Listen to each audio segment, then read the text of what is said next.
Olá pessoal, bom dia a todos vocês. Nós estamos dando início a mais uma aula. Nessa aula de hoje nós teremos como tema urbanização e planejamento. Como que se dá o processo, né, dos centros urbanos e o caminho que se leva para se planejar aí os centros urbanos. Cidades, algumas delas planejadas e algumas delas vão surgindo, né, a partir da necessidade sem nenhum planejamento. Nós iremos então discutir aí, né, como que se dá todo esse processo, né, de se urbanizar e de se planejar aí, né, os grandes centros urbanos para que não haja tantos problemas, né, com principalmente o processo aí de locomoção, né, que se tem. A urbanização ela deve ser entendida como um processo que resulta principalmente da transferência de pessoas do meio rural para o meio urbano, principalmente para as cidades. Por se tratar de um processo, a urbanização se concretiza quando o percentual da população urbana é superior à população rural. Então, essa frase é do Coelho, né, que vai dizer, né, que nós devemos compreender a urbanização como um processo de deslocamento, né, das cidades, né, das pessoas do centro rural para as cidades, né? Como que se dá esse processo aí, né, da população. Nós temos então uma população urbana quando ela é superior à população rural, né? Então, quando ela é superior ao rural, nós temos então um processo de urbanização. Como diferenciar a população urbana de população rural, né? A classificação de população e de população rural. Existem 3 critérios para diferenciar a população urbana e população rural. Primeiro, o critério administrativo, o critério estatístico e o critério científico. Quando vamos classificar a população urbana e população rural, nós devemos então levar em consideração 3 critérios para diferenciar, né, um modelo de população e outro. Quando nós estamos nos referindo à população, né, que se encontra nos centros urbanos, né, devemos levar em consideração os critérios administrativo, estatístico, né, e científico, né, aqui para se ter aí um processo, né, de urbanização. Começando então pelo critério administrativo. De acordo com o critério administrativo, toda sede do município é uma cidade e toda sede de um distrito é uma vila. Sendo assim, é considerada urbana toda a população que habita a sede de um município ou a sede de um distrito, né, de um distrito. O critério administrativo é o critério adotado no Brasil pelo IBGE, né, que é o Instituto Brasileiro de Geografia e Estatística. Né? Então, no Brasil, utiliza-se o critério administrativo, né, para classificar aí uma população, se ela vive nos centros urbanos ou não. Né? Então, se há aí um sistema de administração, né, que rege, né, e que regulamentariza, né, aí todas as pessoas que vivem na cidade, né? Então, todo município é uma cidade e toda sede de distrito é considerado, então, como uma vila. Agora, o critério estatístico. De acordo com o critério estatístico, a população ela é considerada urbana se ela residir em uma determinada aglomeração de populações, superior a certo número de habitantes. Se o número de habitantes daquela localidade for entre 2.000 e 5.000 respectivamente, ela é considerada aqui, né,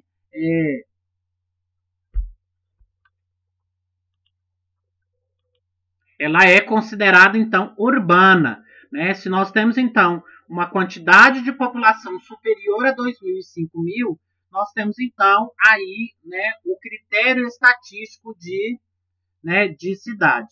É considerada rural a que vive no campo ou em aglomerações com populações inferior às citadas acima. Se o número de população for menos de 2.000 ou 5.000, nós temos então a população rural. Países como França e México aplicam também esse critério, né, para classificar se uma aglomeração é um centro urbano ou um rural, né?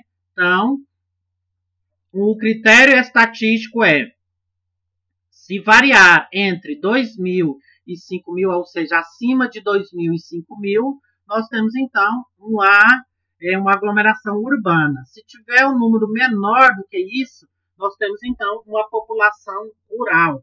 Esse é o critério estatístico. Agora, o critério científico.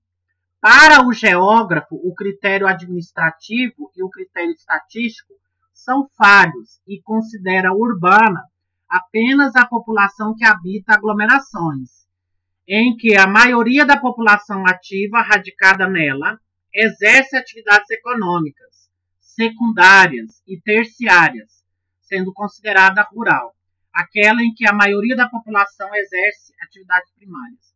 Então, segundo o critério científico, aqui, né, quando as aglomerações elas exercem atividades econômicas secundárias e terciárias, elas se encontram aqui no sistema de urbanização.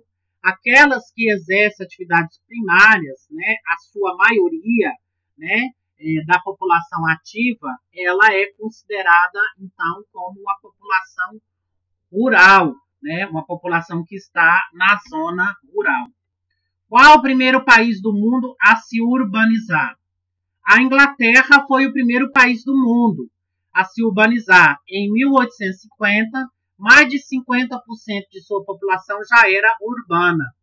Acredita-se que um dos fatores que contribuíram, né, para a Inglaterra se tornar uma cidade urbanizada rapidamente foi o processo de revolução industrial, né, que fez com que as pessoas saíssem do campo e fossem viver na cidade, né? Então, o êxodo rural levou a que houvesse o processo de urbanização.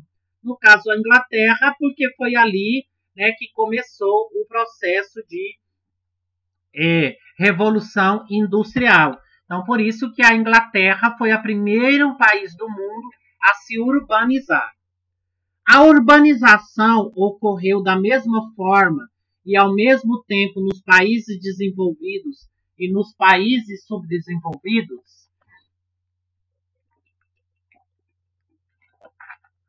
Então, agora nós iremos aqui analisar se o processo de urbanização, né, nos países desenvolvidos e subdesenvolvidos ocorreu ao mesmo tempo e da mesma forma. Na Inglaterra, né, ainda em 1850, se urbaniza. O restante da Europa, o processo de urbanização ocorre a partir da segunda metade do século XIX. Né? Então, aqui na primeira metade do século XIX, a Inglaterra já se despontou, né, aí ainda como, né, um processo de urbanização. Já em outros países da Europa, isso aconteceu a partir da segunda metade do século XIX, que era considerado, inclusive, a segunda fase da Revolução Industrial. Então, a primeira fase da Revolução Industrial, né, acontece, então, na Inglaterra. A Inglaterra, então, a primeira, né, a se desenvolver, a se urbanizar, e o restante dos países da Europa, a partir da segunda Revolução Industrial, né, que se dá aí na metade do século XIX.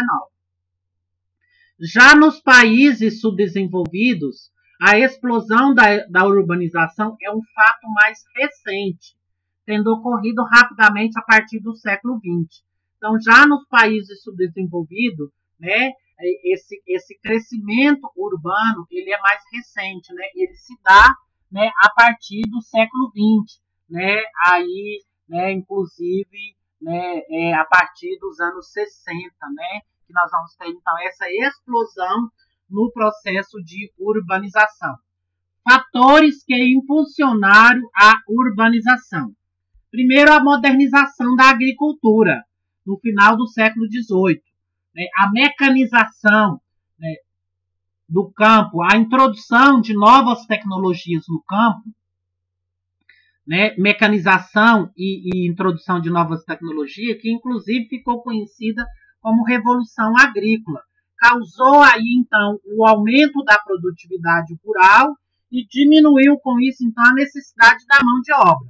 Logo, a Revolução Agrícola, a mecanização do campo, expulsou o homem do campo para a cidade, né? Porque, uma vez que o campo está mecanizado, há uma substituição da mão de obra, obrigando, então, as pessoas a saírem do campo e ir em busca de melhores condições de vida e de trabalho, né, nos centros urbanos.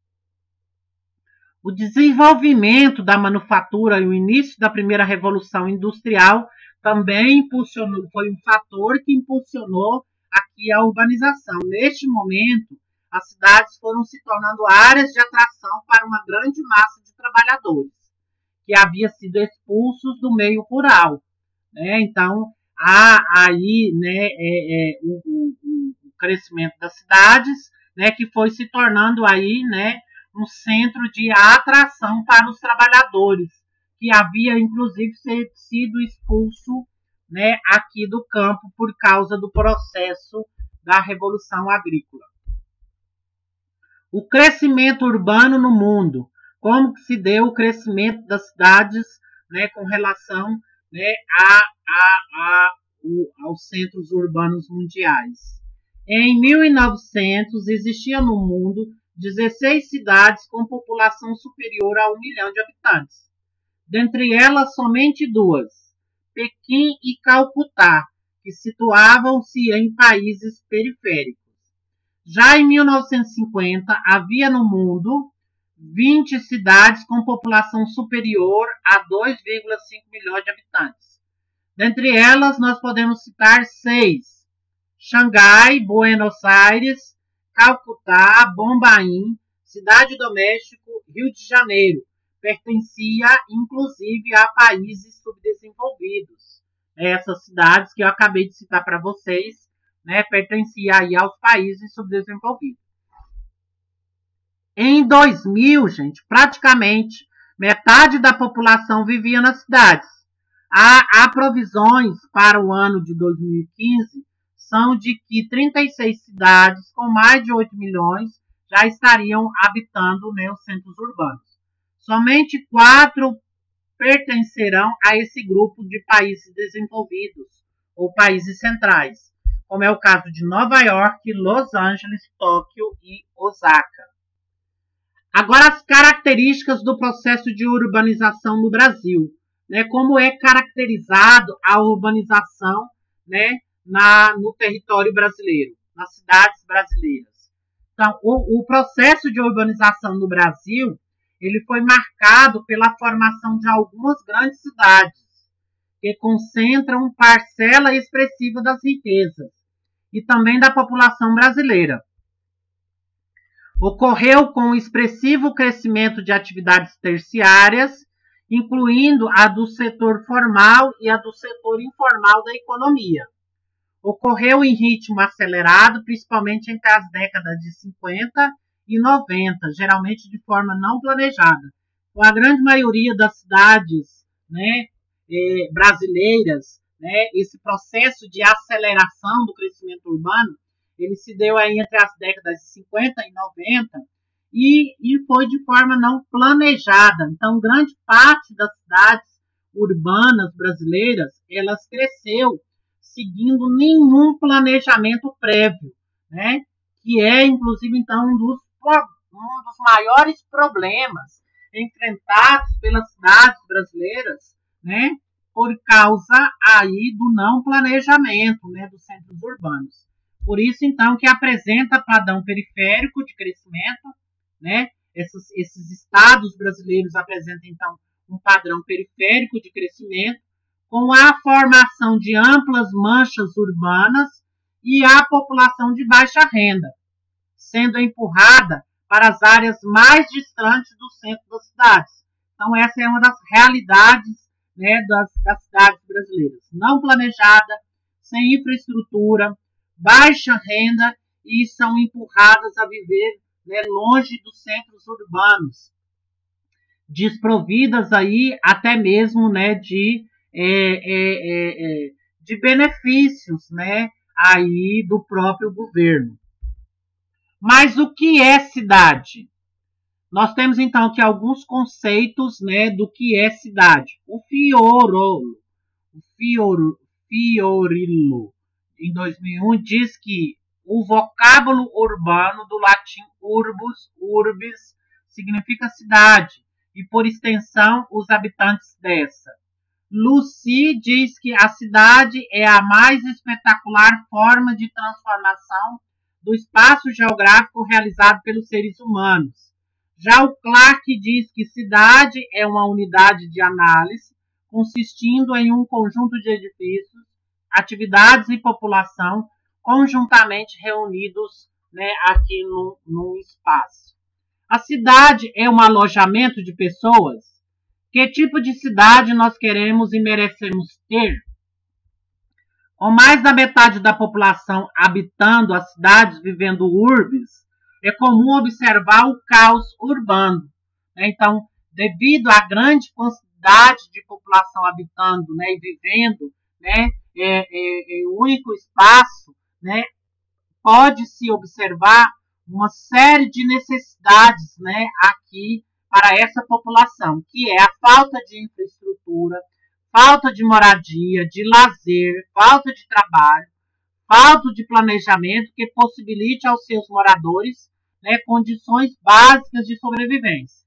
O que o geógrafo tem a ver então com isso? E você, enquanto cidadão, qual é o seu papel na construção de uma cidade melhor? O planejamento urbano. Com a finalidade de garantir a função social da cidade, foi criada, então, a Política de Desenvolvimento Urbano. A Constituição Federal do Brasil, no artigo 182 e 183, trata da questão da política urbana. Então, o artigo da Constituição Federal vai falar sobre o planejamento urbano, que tem a finalidade de garantir a função social da cidade. Então, o planejamento urbano, ele garante aí os direitos de cidadania daqueles que habitam na região urbana. Então, está lá na Constituição.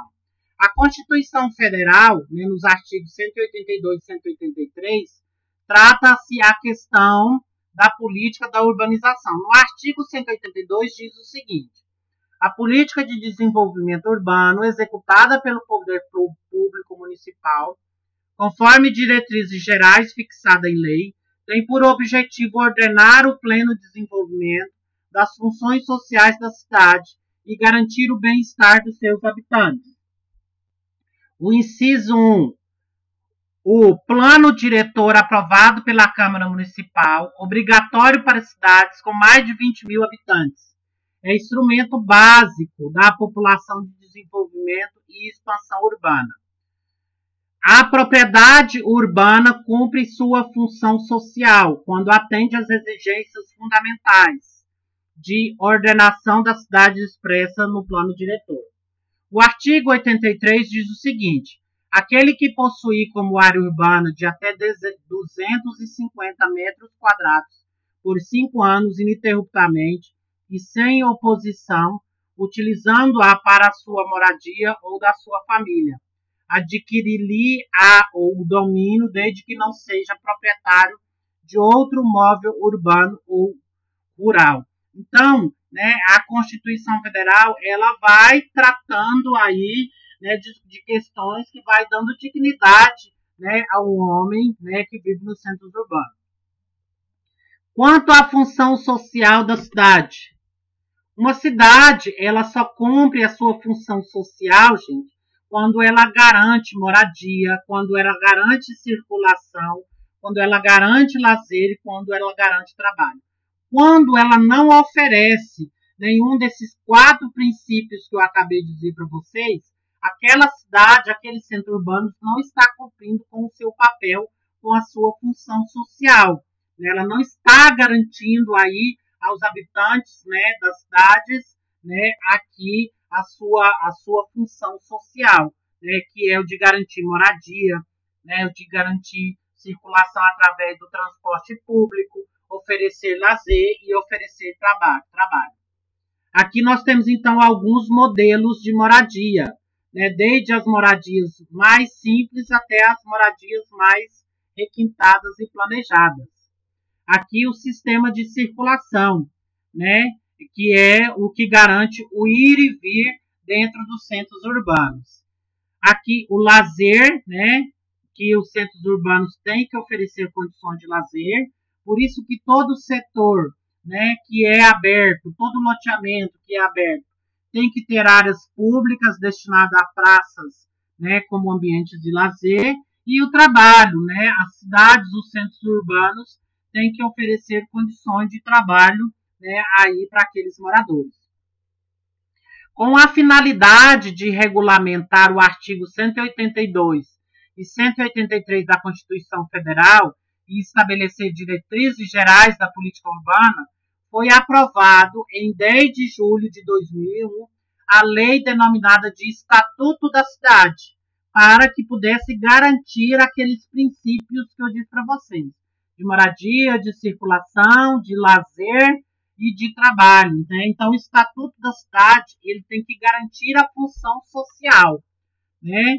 Aí, o plano diretor e a lei de zoneamento. O Estatuto da Cidade obriga o plano diretor a estabelecer planos, não apenas para o espaço urbano, mas para todo o território municipal, incluindo, portanto, o espaço rural. O plano diretor, gente, ele é uma lei municipal, obrigatória para municípios com mais de 20 mil habitantes e que cria um sistema de planejamento e gestão do município, determinando as políticas a serem desenvolvidas em um prazo de 10 anos, em todas as áreas de administração. Os projetos dos outros prefeitos deverão estar de acordo com o plano. Há também no âmbito municipal e direcionada para o espaço urbano a lei de zoneamento, que é a lei do uso e ocupação do solo, né? Então, primeiro, o plano diretor é o que vai estabelecer aqui a função social no prazo de 10 anos, e o zoneamento é o que vai determinar o uso ou a ocupação daquele solo, né? Se aquele solo pode ser usado, se aquele lugar pode ser usado ou não. Se deve ser destinado, né, à preservação ou não, que define o tipo de uso. Então, o zoneamento, gente, é o que vai determinar o tipo de construção que poderá ser feita naquele espaço. Se pode ser residencial, comercial ou misto. Se pode ser casas, prédios, né, e aí por diante. E o tamanho da construção permitidos em um terreno. No caso das grandes cidades, o plano diretor normalmente é implementado com base em planos regionais, tá? O que leva em consideração o plano diretor e a lei de zoneamento. Então, o plano diretor é um sistema de planejamento e de gestão que é implementado em 10 anos. Então, o prefeito do mandato seguinte tem que continuar, tem que estar de acordo com o plano diretor. E a lei de zoneamento é a lei que vai determinar o uso do solo e o que pode ser construído, o tipo de construção que pode ser feita ali ou não, né? Então, esses dois elementos, esses dois órgãos são importantes para o desenvolvimento dos centros urbanos, né? Para o crescimento aqui dos centros urbanos, né? E da povoação aqui do centro. Tudo isso gera o planejamento, né? Uma cidade planejada, ela deve ter o seu plano diretor e deve ter a sua lei de zoneamento, né? Então, para garantir a função social, né? Lembrando que a cidade que não cumpre a sua função social, né, é uma cidade que não segue aí, né, o seu sistema de planejamento. Então, as cidades, os centros urbanos, eles devem oferecer, né, uma condição, um papel social na vida das pessoas, né? ofertando aí condições de vida, né, e que possam, né, viver, né, em melhores condições possíveis. E aí, então, eu vou terminando essa aula, deixando para vocês um grande abraço, fiquem com Deus e até a próxima videoaula.